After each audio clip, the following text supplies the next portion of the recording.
Hello, good morning, good afternoon, good evening, wherever you may be and are watching this stream. I'm Jim Tolles. I'm a spiritual teacher, as many of you know.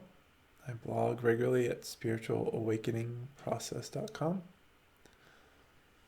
And of course, I do these live streams bi-weekly. So alternating every 2 weeks, 2 weeks from now at 6 p.m. Pacific time, I'll be doing a video about spiritual awakening and hypersensitivity. So hopefully you'll be able to join me for that.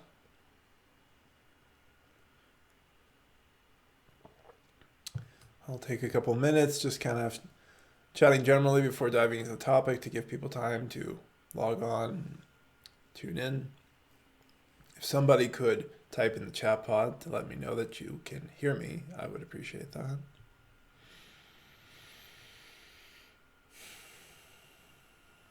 Today's topic is embracing and evolving from true love, and so I'll be talking a little bit more about love again, in presence, and this amazing inner evolution that seems to take place on its own when we draw our attention towards that spaciousness inside. If you're brand new to me, I also have an ebook, Everyday Spirituality, Cultivating an Awakening. So feel free to check that out. It's over on Amazon. And thanks to Nobody Sings Along for letting me know that you can hear me. I appreciate that. And on the blog, you can subscribe to it to get the latest blog posts. It's emailed to you. And there's also a subscription for a newsletter that I do basically on a weekly basis for different things. Thanks, Resident 9011. Hi, Patrick. Thanks for joining. As everyone is logging on, I encourage you to take a few deep breaths, tune in to yourself. We're going to see how long my voice holds out. It's a little scratchy, so we might not go the full hour. We'll see. Usually I'll talk for about a half hour and then we'll get into questions that you may have. Please keep your questions and comments focused on me. It's a very small chat pod, so crosstalk between each other just doesn't really work. It just fills up the space, and I don't want to miss anybody's questions.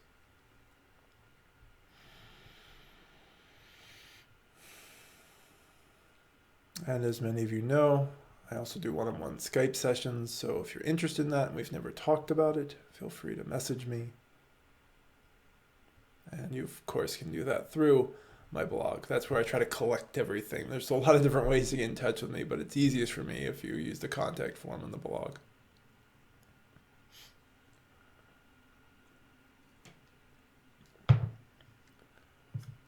Today's topic, embracing and evolving from true love. And firstly, we have to talk about what true love is, and I'm just using it as another term for presence. Why am I doing this? Because presence unconditionally accepts you as you are. You can even investigate this right now. Go to that spaciousness inside that just observes everything and see if you can find a judgment. See if you can find a condition. If you find a condition, then you're looking at a part of your ego. But if you find something, it's the observer that's doing the finding. And so that observer for today's particular talk, we're going to simply call that the space of true love. That at no point does that aspect of yourself ever reject anything you do, say, are.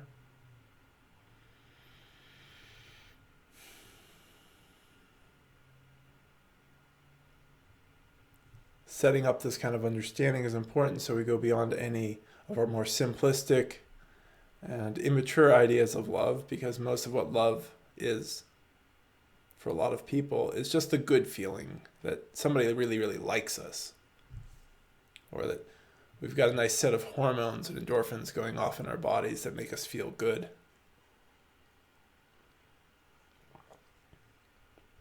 That sort of conditioned love response we lose all the time, right?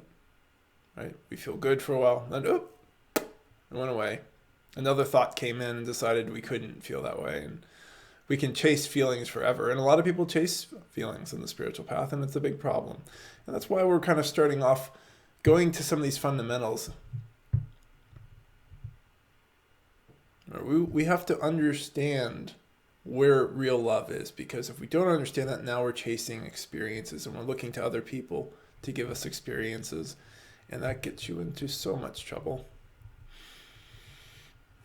Because now you're getting things and losing things and losing things and getting things and trying to defend the things that you have. There are a lot of people with very, very big spiritual egos on every level of the spiritual path, from the teachers and speakers to the students and whatnot, who are trying to defend an experience. Just by being in the space of the observer, in that space of true love, you can observe how often your experience changes throughout the day. Let's say you had a little bit of fish that wasn't too good and it's not sitting well in your stomach. And so now you're observing an experience that isn't so enjoyable, slightly nauseated. You're not horribly sick, but this is what you may be noticing.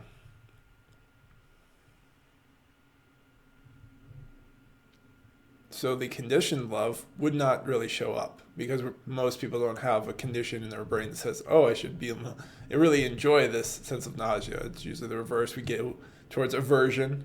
We don't want this feeling, we want it to go away. In the space of true love, we can be with it. We can just say, oh, this is what's here. And so we add no further resistance. We create no further suffering. And it's important to understand that this space of true love is our key to letting go of suffering. Because when we identify with all these beliefs and create all these ideas and these hopes for these experiences that we find enjoyable, that, as I said, we're usually calling love or something else, there's all sorts of enjoyable experiences, then we're just caught up in this constant control game, controlling our own experience, trying to control ourselves, essentially. And when we're trying to control ourselves, we tend to try and control others. Even when we're out of control, there are all sorts of interesting little games we're playing with ourselves to try and make ourselves feel certain ways. It's very complicated. And it's something I encourage all of you to do your work, look within, see what's going on. The more you understand how you are complicating things for yourself, the easier it is to start to watch it, to lose it, and to realize that it's not effective. I think that's one of the biggest points here that I have to make early on, is all this ego stuff really isn't effective. Sure, we have moments of contentment, moments where we get what we want, and then it goes away. We win the big award, we get married, we get a pay raise, get a promotion. Feel good, and then it stops.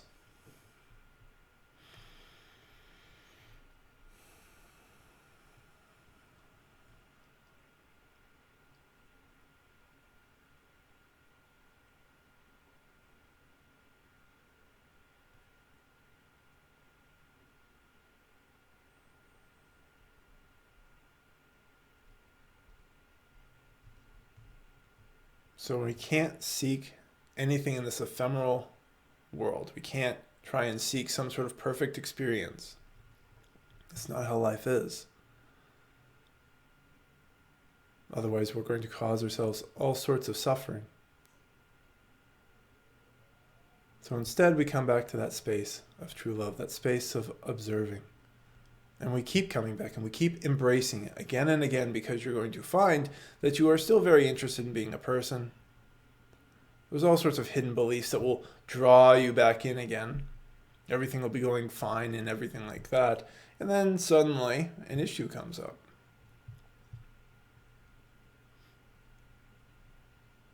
Maybe you have to go to the doctor and you find out there's some issue you have to deal with, and it disrupts your idea that you're fine, right?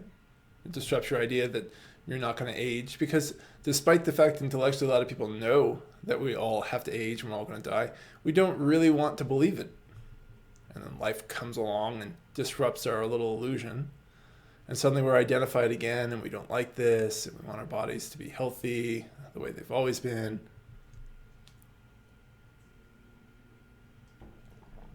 I see there's a comment about technical difficulties, so thanks for making that note. Hopefully the stream catches up soon.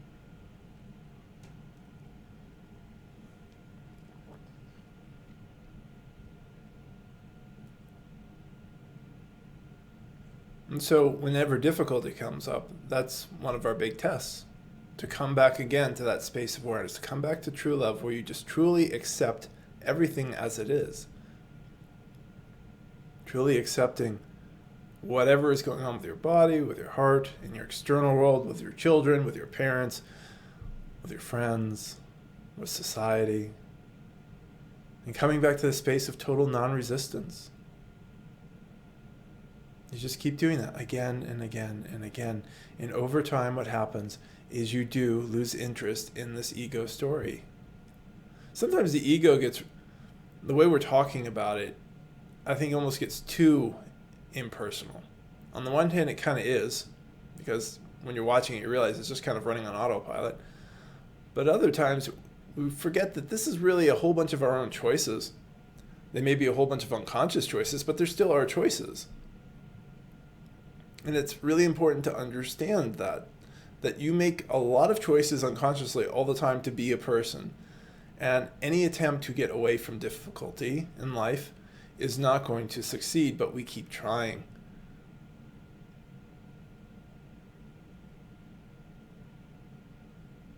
Because the ego is trying to keep us safe, because we are trying to keep ourselves safe. So there's a lot of interesting truths that you start to surrender the more you spend time in that spaciousness. As the more you're in the space of true love, you start to see life more and more clearly. And this is one of the things that evolves from true love. It's interesting that true love, the spaciousness, doesn't make us do anything or be anything, but our human experience starts to change on its own. It can seem sort of magical or mystical at first, but over time, you just sort of realize the amazing intelligence that's already inside us that is blocked by our ego's attempts to control ourselves.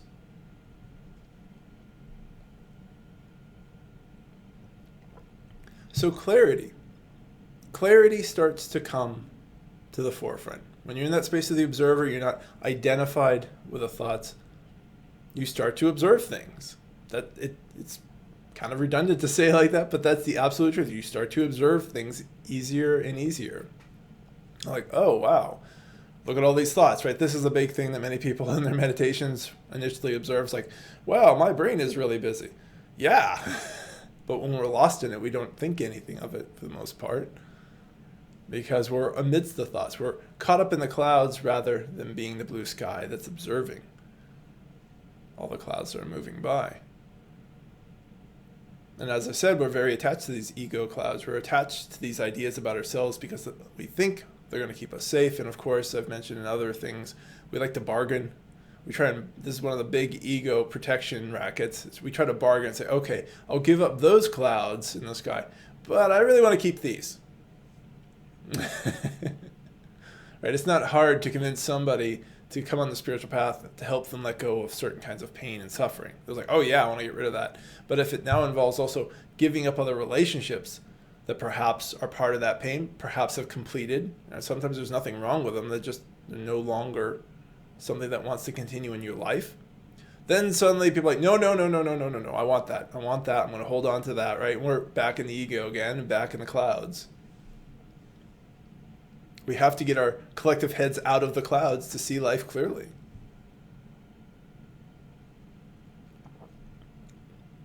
And the more you do that, as clarity arises, from clarity comes the ability to discern what's actually happening in your life and within yourself. When you can see down a road and you can see the different things that are going on there, you can make a decision about it. If, to change the metaphor slightly, there's this bunch of fog, and let's say that fog is your ego and its projections, what you want to see, then you can't really discern what's happening down that road and whether you want to go down it.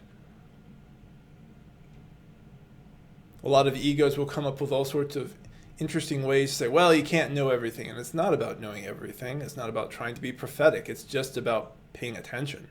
And paying attention is powerful.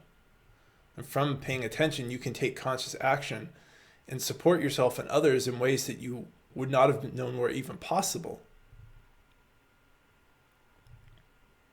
Right? And from those actions, from being able to make a conscious choice, conscious meaning that you can see more. Well, it's not everything, but you see more. Other things grow from that too. Other things evolve from that as well.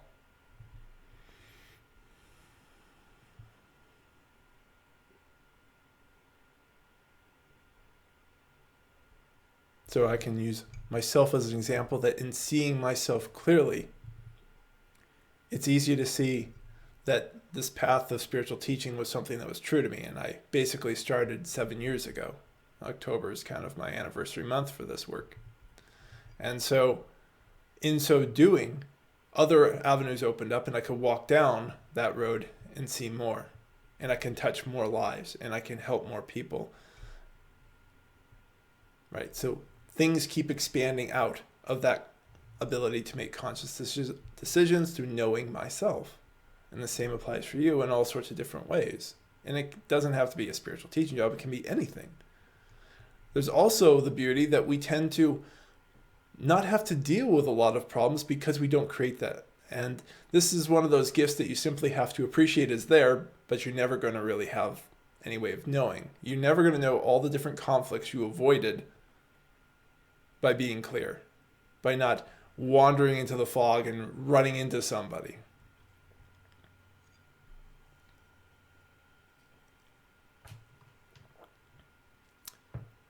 So those are some of the amazing gifts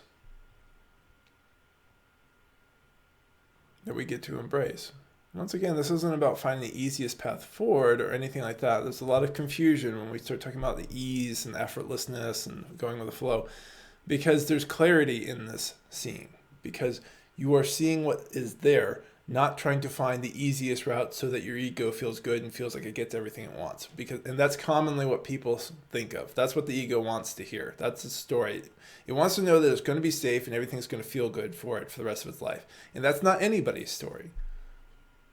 I mean, perhaps there's a few people, but this human body and this human world has pain. We have a lot of unconscious beliefs that also cause us pain, which is the work of letting go of suffering.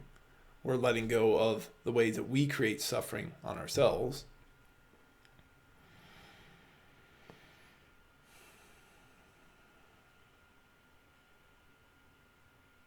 And as we do that, we don't run into walls. We don't run into other people, right? We don't start a fight with somebody because they're not making us feel good. I'm trying to ground it in some examples here. And that's what will happen sometimes. Somebody's wandering around, they're projecting their own self-worth issue onto everyone. So they're seeking something amidst all the clouds and the fog, and they're looking for someone to make them feel good. And then oftentimes they're running into somebody who doesn't make them feel good. And now they're getting in an argument with them about something that's completely trivial. And so they're creating all this additional suffering and all this additional anxiety and anger because they haven't resolved this thing. They're not moving from true love. They're moving from their ego, and their ego is searching for a specific type of conditional love to hide the fact that they don't feel good about themselves. This is how complicated people make things every single day of our lives. And if we're honest, we do this to ourselves too.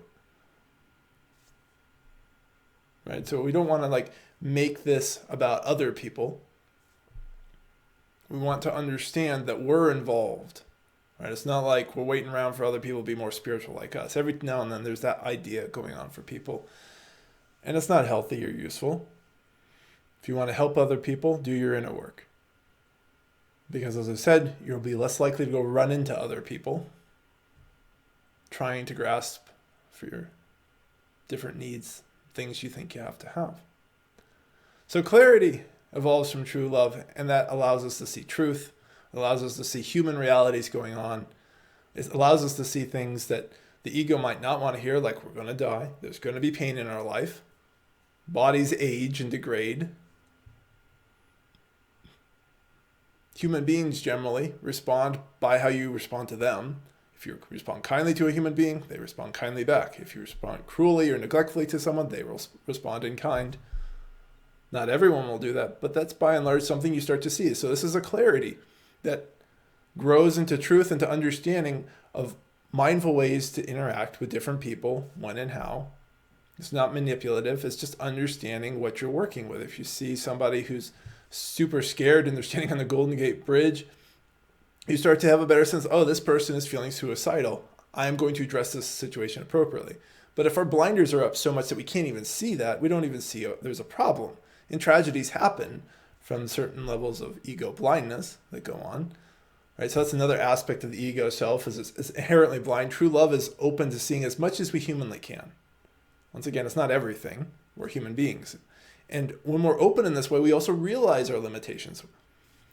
Sometimes when I'm using metaphors of light and dark to talk about consciousness and unconsciousness, I think that can really drive home this point that I'm making, that unconsciousness is like the darkness. You can't see anything, so you're guessing about everything.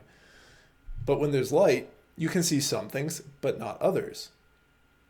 Right? You see, so there's this kind of humility that grows out of it, that you can see, oh, wow, I can see what's in front of me. I can see this computer screen in front of me, but I can't see behind it.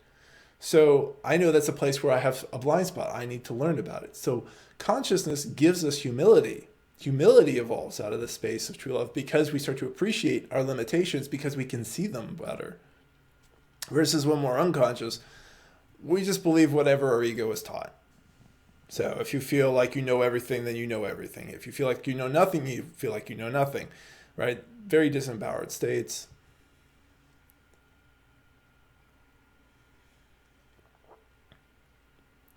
So this humility that arises just from seeing reality is powerful. And it's not a false humility. It's not saying, oh, I don't know things I do know. Because that happens with false humility. People say, oh, I don't really know. It's like, yeah, you do. Like there's certain things that you know, and then there are other things that you don't. And you make space for lots more of the unknown in your life. And that changes the quality of how you engage with life. So if we take the example of someone who thinks they know everything, then they have no humility, no room to learn more, or a very limited avenue for any sort of learning to happen. And that's going to cause a lot of problems. This big planet has so many things, and there's so much stuff we don't know. The only way that we can really consciously engage with life is from that humility and openness to engage with each present moment and learn from it and engage with it as it is rather than a projection of what we think it should be. And that's what happens with the people who know everything. They're projecting their ideas onto the situation about what it should be. And a lot of times then they try to control it based off of their ideas of what it is. So we could take a really silly example like there's a donkey in front of you right now. But your ego thinks it knows what it is and thinks it's a cat. So it tries to treat the donkey like a cat. You can imagine the problems that might happen. Later on, you're like, God, this thing has so much poop. I didn't know cats could poop this much. Well, no, they don't. It's a donkey. But there's all sorts of different ways that this plays out. Geopolitical levels, you can look at the Vietnam War, where the U.S. was projecting their idea that this was some sort of communist takeover, and the Vietnamese were trying to gain their independence. It wasn't about ideology for them. It was about ideology for the U.S., and this caused millions of people to die. I can't remember the numbers offhand, but it's somewhere in the millions for the Vietnamese. I know the numbers for the U.S. is tragic as well. It's like 56,000, I think, U.S. soldiers. If somebody knows, you can feel free to correct me. But the point is like, this is what projections do. That's a more extreme example, but they build up over time collectively in societies. So societies have their own kind of egos that project these things. And individually, we have to do this in work so that we can break down some of these bigger illusions and not make some really horrendous mistakes. We have too much technology right now that allows fewer and fewer people to do more and more horrible things. So you just keep coming back to the space of true love, of that witnessing, observing, allowing life to flow in front of you. And it tends to allow you to see more truth of what's actually happening. And you tend to become more humble. And you tend to become more compassionate because the more you see all the ways you were limited, right? That's a big part of consciousness. You become more and more aware of like, look at all of my limitations. The more compassionate you become towards other people and the things they do.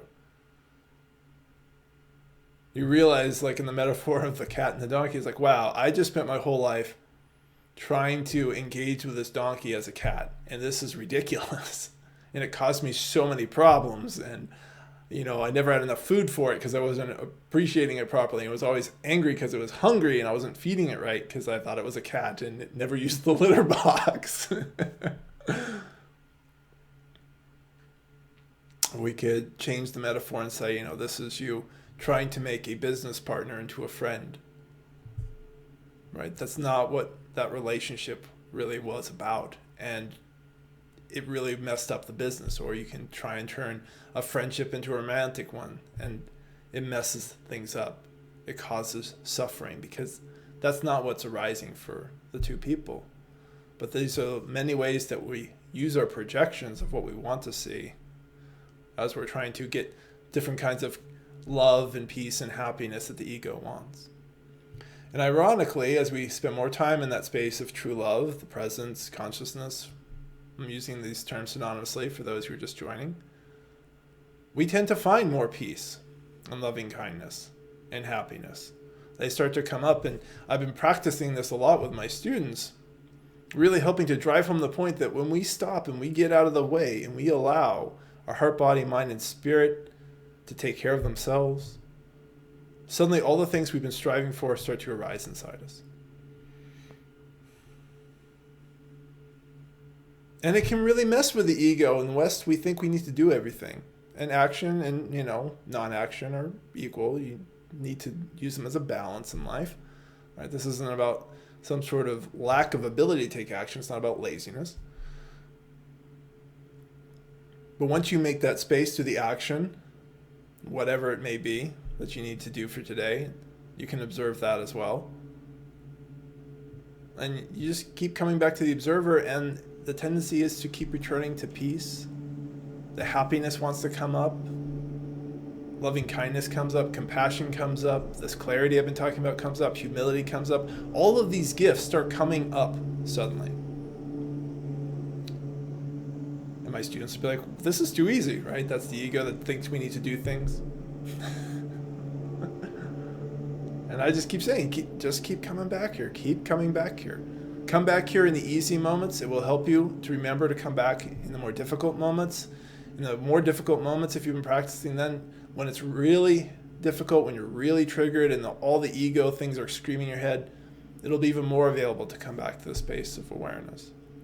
And to be sure, we kind of drop a lot of these things off in layers. Some things kind of erode. They don't necessarily go all quickly or immediately. And this is where this little bit of action goes a long way, that we keep bringing our attention back to that space of true love. We keep coming back to that space of unconditional acceptance of whatever is. And things keep shifting on their own.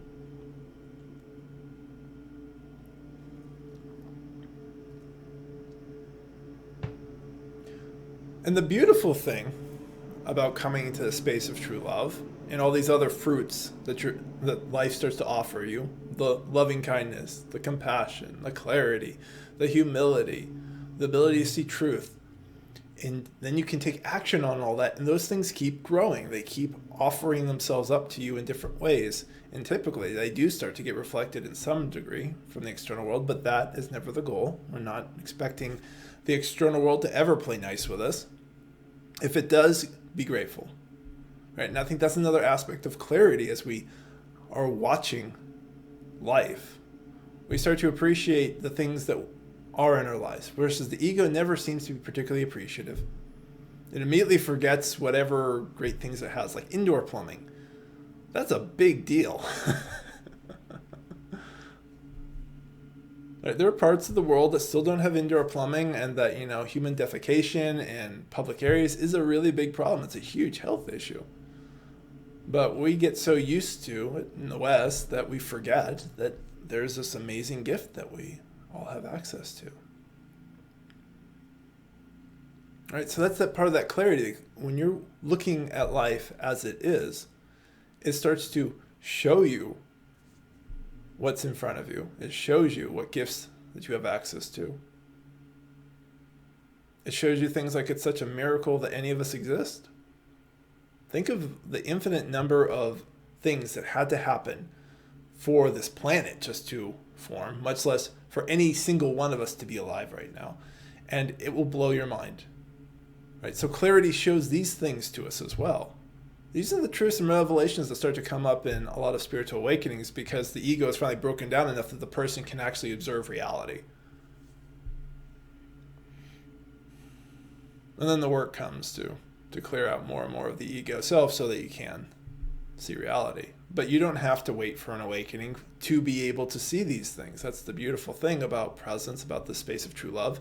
It's already here. It's already here. And the more you draw your attention to it, the more your human aspect, the part of you that does change, starts to evolve. It starts to arise and change in different ways. And the key thing here, of course, is to accept it. Because a lot of times the ego is going to come in and say, I don't like this truth you just saw, so I don't want to see this. I don't want to see that. I don't want to see that my marriage isn't based on any kind of love. I don't want to see that I'm in a job I hate.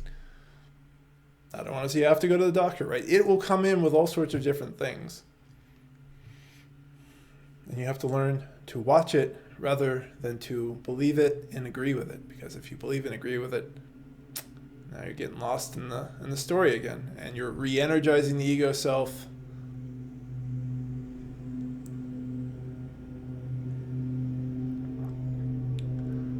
So I think I'll pause there, and I see there's already a question. If you have questions, feel free to type in the chat pod. As I said earlier, please keep the questions focused on me. It's a small area. I don't want to miss anybody's questions or comments to me. And also, if anyone would like to support my work, I accept donations. Down in the information section below, there's a link to my donate link, and any amount is appreciated. Thanks to all of those of you who already donate, because I get to do this full time because of you. And thank you. So there's a question from Sophia. How do we know we're in the space of awareness and not thinking we are there? Because the observer observes the thought. Right? So any sort of thinking I'm here, there, or anywhere, it has to be observed by something.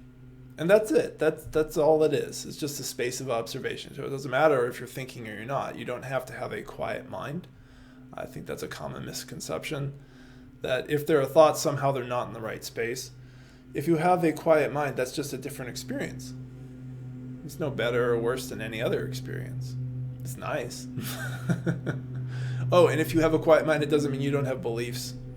Every now and then, some people, when I'm talking to them, think that because their mind is quiet, we're done working on the mind. And we're not. Now we just have an open space to observe the beliefs that will get triggered at some point in some way.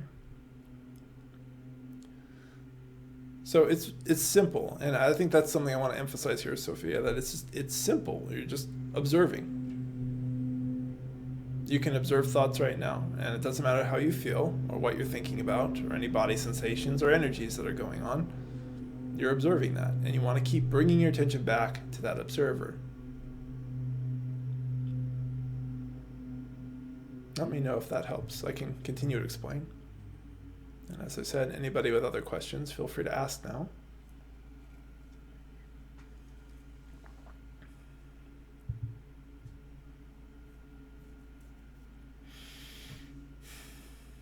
It really is amazing to watch what happens inside us, the intelligence that emerges when we allow it, and then when we take action on it. So a lot of what I'm talking about sounds very passive, and it has to do with the fact that, I'm living in Western society, and as a Westerner, we're used to taking action. But certainly for people who aren't used to taking action, being in the space of the observer may help them to discover they need to take more action, that they're being too passive or being lazy and not cultivating their mind or their heart or their body. Right? The human being needs cultivation and care. That's just part of it, and that has to arise.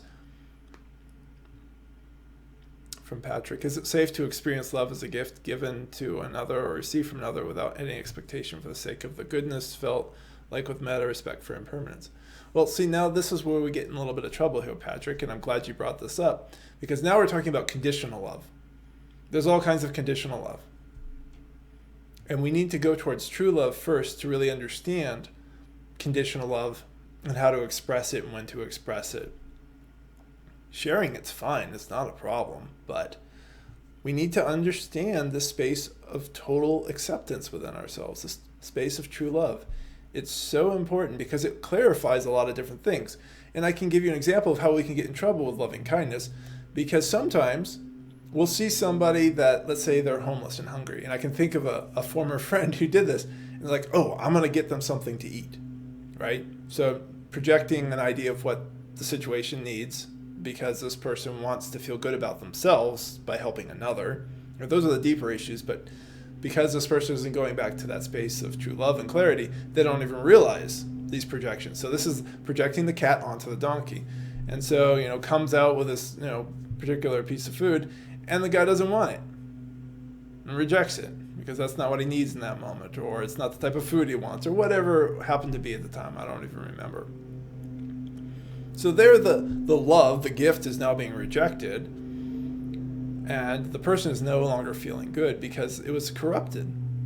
It was a corrupted form of love. Because it ultimately wasn't about being of service to another. I mean, that's another thing that grows out of the space of true love. Is a genuine interest in service for most people. It's not necessary. It's not necessary to make a job out of service. But that also tends to happen. As we observe life and we see people and we realize that most people respond well to kindness, and when people are taken care of and happy, then society tends to thrive. And these are things you observe. It's like, you don't even have to believe me. Just go out and watch how people interact. Keep watching. You're going to learn a lot if you let go of any of your preconceptions about people, who they are, what they should be. And so this service seems to be kind of a natural output for a lot of us. And that's a deeper kind of loving kindness, because true service, we don't care about what we get back.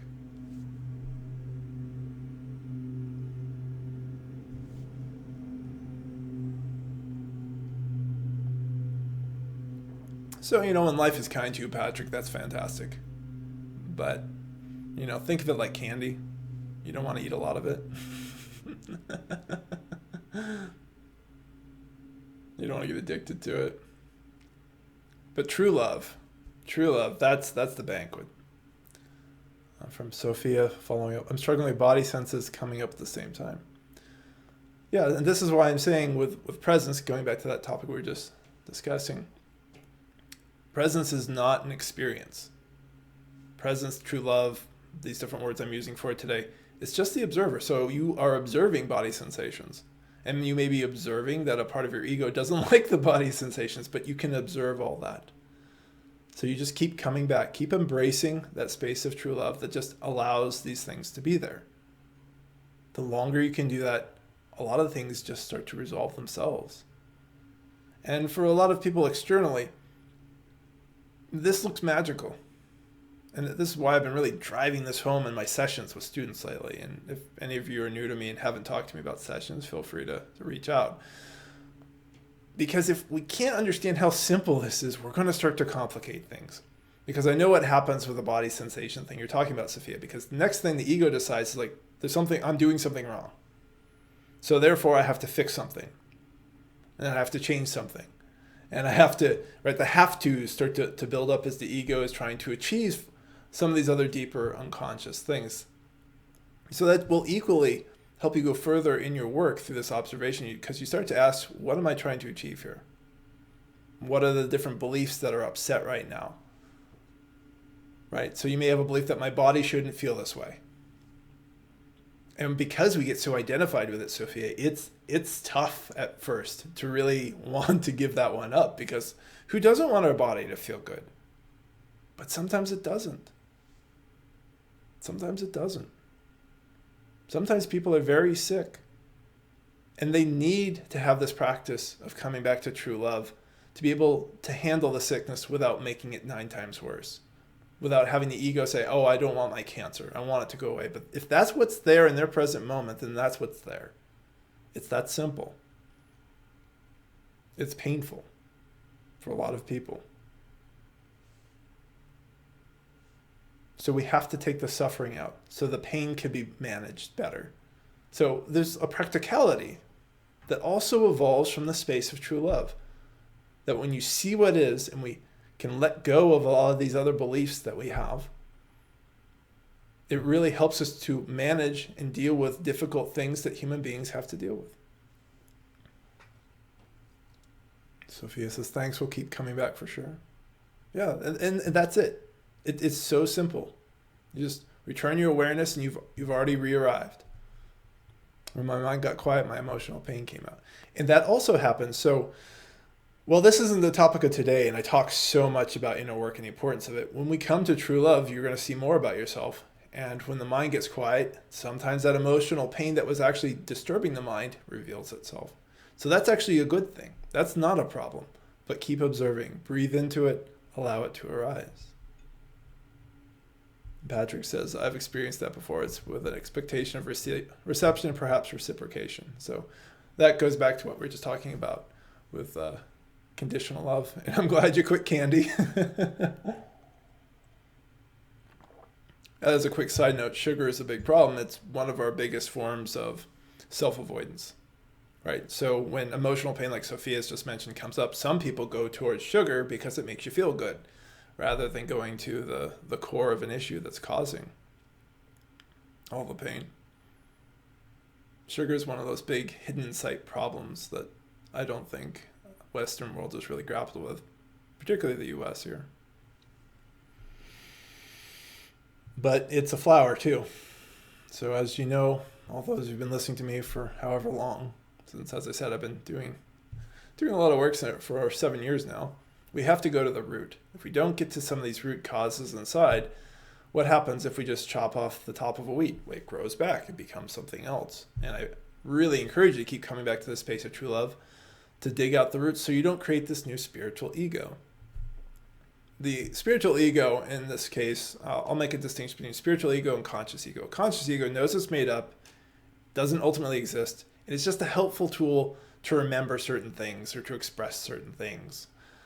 Like remembering I like certain types of food. But you don't have to hang on to it. The spiritual ego builds itself on the unconscious ego. It's a re-wallpapering of the prison cell walls. It's like it tore down a bunch of stuff, it cleared out a bunch of stuff from the prison cell, but it didn't attack the walls. It didn't deal with the fear of life, the fear of death, the fear of pain. It didn't deal with the fear of age, right? And losing capabilities in your body. It didn't deal with any of the major things that created the ego self. Instead, it just started to put up wallpaper. It says, oh, now I've got this spiritual practice and the spiritual name and the spiritual clothing, and I have a spiritual teacher, and I've listened to all these spiritual people, right? So that's re-wallpapering the walls. And that's why you hear me say, go all the way. We can't leave any of these walls in place. We can't leave any of the roots of the weeds in place, or they're going to come back. And they also really skew our understanding of truth.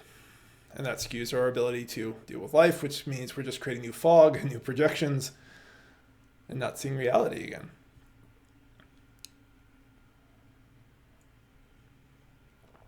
Another question from Patrick. What beliefs, pitfalls typically come up in the space of true love that we ought to look out for? There are no pitfalls in true love. So that's the beauty of it. It's just a space of seeing. Now, what ego objections come up, that's an infinite list. It depends on the person. I outlined a few of the defense mechanisms in my latest blog post, if you haven't read it. So over on spiritualawakeningprocess.com, it's the main post that's up right now. And we're talking about how the ego defends its many stories. So a lot of things will be around like emotional pain, like I mentioned earlier, or physical pain. And then the ego belief is, I don't want this, or this shouldn't be here. And so that will draw us back into the story, into fixing it, to avoiding it, into numbing it. The ego likes to bargain a lot. So it'll say, okay, I'll take this much truth, but not that. So it's like, okay, we'll take out one wall of the prison cell room, but we'll stay in here and we'll leave the other 3 up. So anytime you start bargaining about stuff, but it's just all attachment re-identification. And in a blog 2 weeks ago, I was talking about kind of the main pillars of the ego, and that leads us all back to the most basic things. And I think we need to appreciate that we're built on essentially an animal infrastructure, and the animal within us cares about survival and species survival. And that really informs a lot of how we see the world. So survival leads us towards this fear of death, fear of pain I'm talking about. Species survival leads us towards partnership and sex, because that's what that part of us does. And most of society is built on that. That's why if you watch movies, a lot of people say it's all just sex and violence. Well, what is that? Those are the fundamentals. The violence is triggering the fear of pain, fear of death things. So the dramatic tension is the sense that we've survived at the end of a movie. Right? If there's no tension to the movie, it's kind of boring and people don't like it. If you want to watch a really neat, boring movie, watch Patterson. It's about a poet.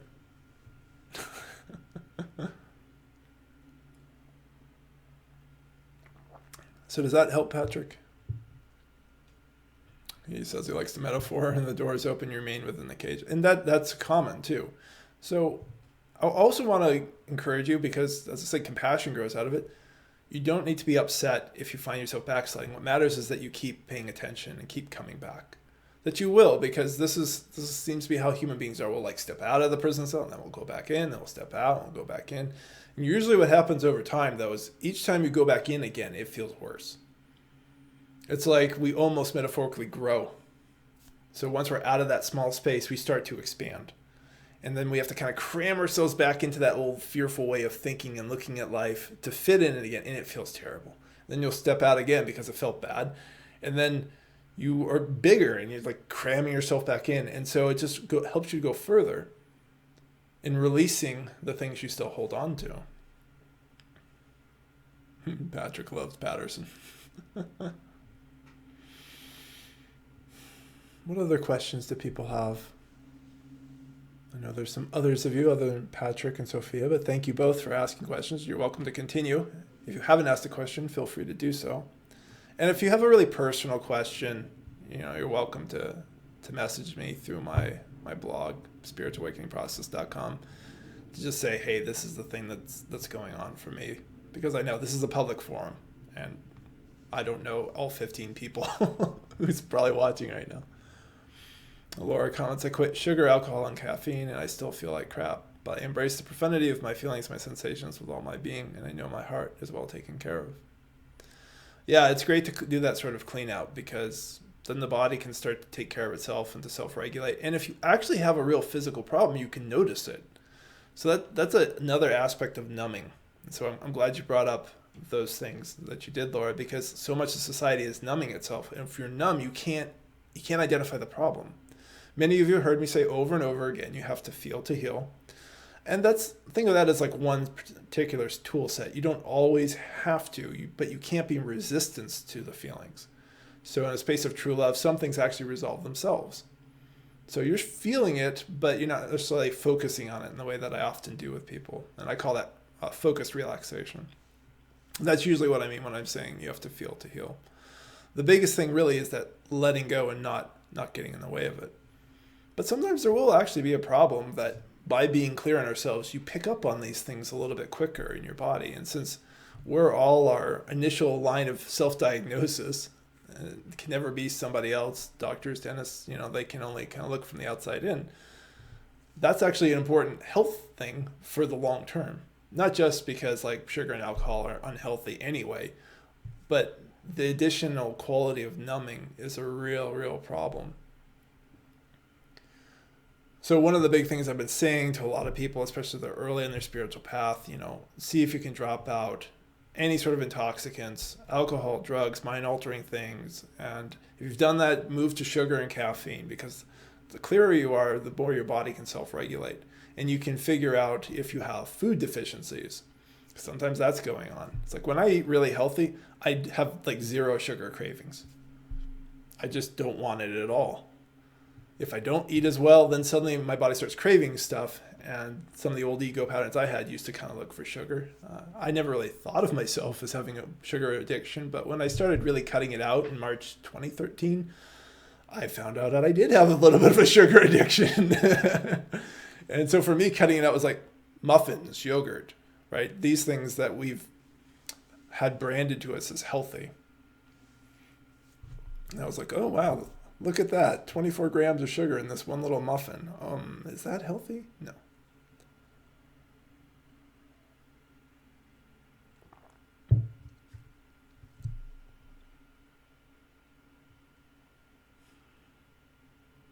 What other questions do people have?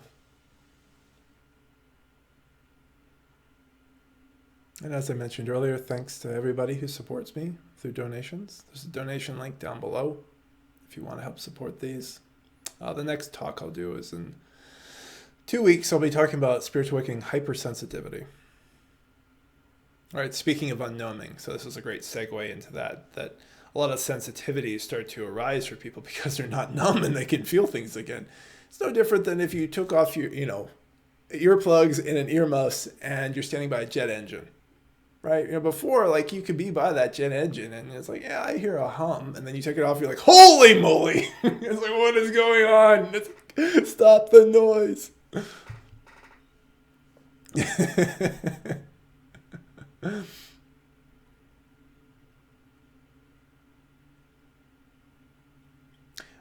Resilience also grows out of the space. It becomes something that evolves because when we are in that space of true love and we can just accept more and more of our body experiences, we can be with them longer. We can be resilient to them and not overreact.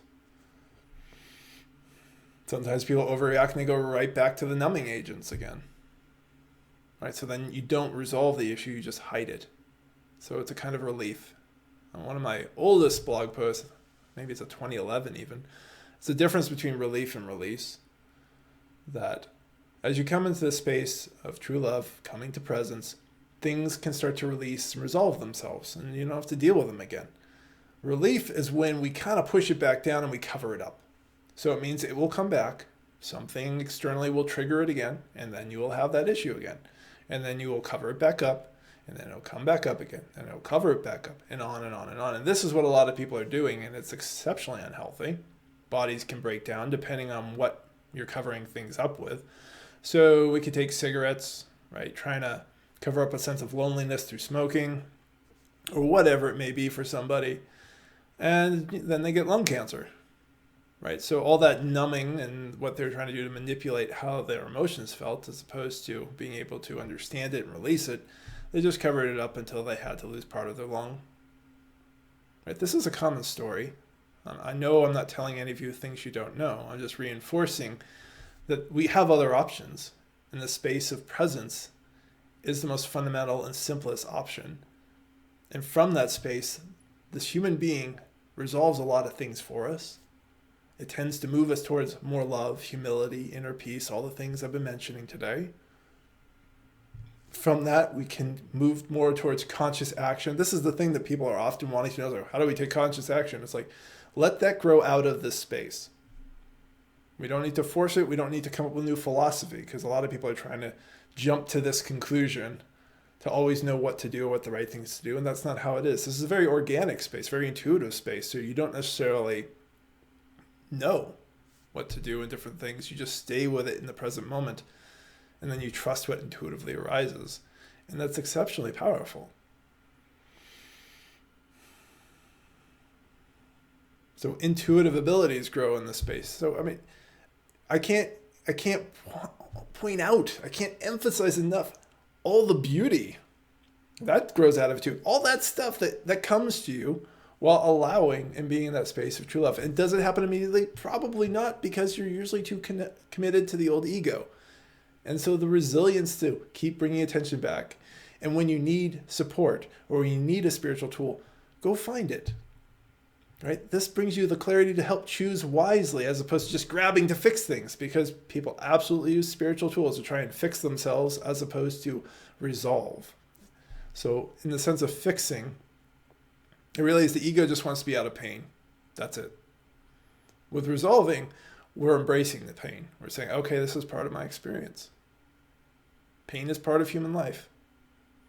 And the beauty of that is through that acceptance, that true love, that unconditional acceptance, a lot of things release deeply. And those roots of the plant that I've been talking about get uprooted. So there's a comment from Will. I feel cut off from my higher self and happiness. It started to not be overwhelming to others, but it is now a habit. I feel holding in my stomach constantly. That becomes really painful at times. Well, this is the point I'm making here, is you never cut off from your higher self. So we can call true love your higher self as well. We can't make these separations. Ultimately, we are all one. So we're never separate from anything. But this ego, when it identifies higher self as a different idea or a different experience, that's where your suffering really amplifies. That it's now over here, which means you're going to have to do things and get things and go places and change things or fix things. And what I'm saying is so much simpler than that. Come back to true love and learn to be with whatever the experience is now. If there's a holding in your stomach, breathe into it and just watch it. And it really is that simple.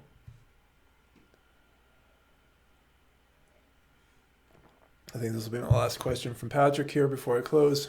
I think it's all the voice I have. This reminds me of Vipassana meditation, letting things just come and go with no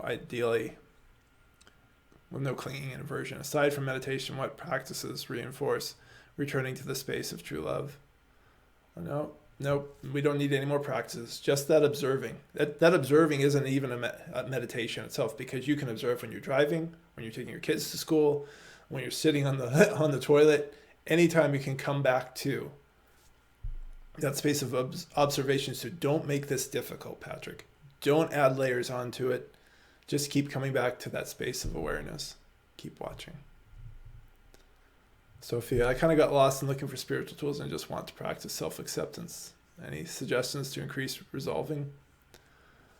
Just what I said to Patrick. Practice being in that awareness for now. See how long you can keep coming back to it. And see what you start to observe.